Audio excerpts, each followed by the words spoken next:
Hello అండి, ఈరోజు video వచ్చేసి మంచి టిప్స్ అండి. మీ ముందుకు వచ్చాను. కారం, ఈ డబ్బాల కారం అయితే తెల్లబడ్డదండి. నేను పోయిన సంవత్సరం పట్టించాను అనమాట. ఈ డబ్బాల కారం మాత్రానికి ఇంకో డబ్బాల కారం మాత్రం ఎర్రగా ఉందండి. రెండు ఒకేసారి పట్టించాను. ఈ రెండు ఒకేసారి ఫ్రిడ్జ్లో పెట్టేశాను.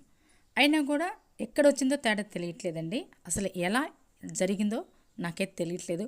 ఒకవేళ మీకు తెలిస్తే మాత్రం తప్పకుండా నాకు కామెంట్స్ తెలియచేయండి. అసలు ఇలా ఎందుకు జరిగిందో ఒకసారి మీరు కామెంట్స్ తెలియచేస్తే ఈసారి నేను జాగ్రత్త పడతానమాట.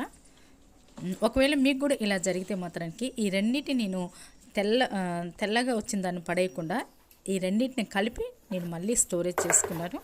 మళ్ళీ ఇలా మొత్తం కలిపితే చక్కగా కలర్ వచ్చేసింది. నేను ఫ్రిడ్జ్లో పెట్టుకున్నానండి. ఒకవేళ మీకు ఇలా వస్తే ఇలానే చేయండి. నచ్చితే లైక్ చేయండి. ఎందుకు వస్తుందో కామెంట్స్ తెలుసు. Thank you for watching.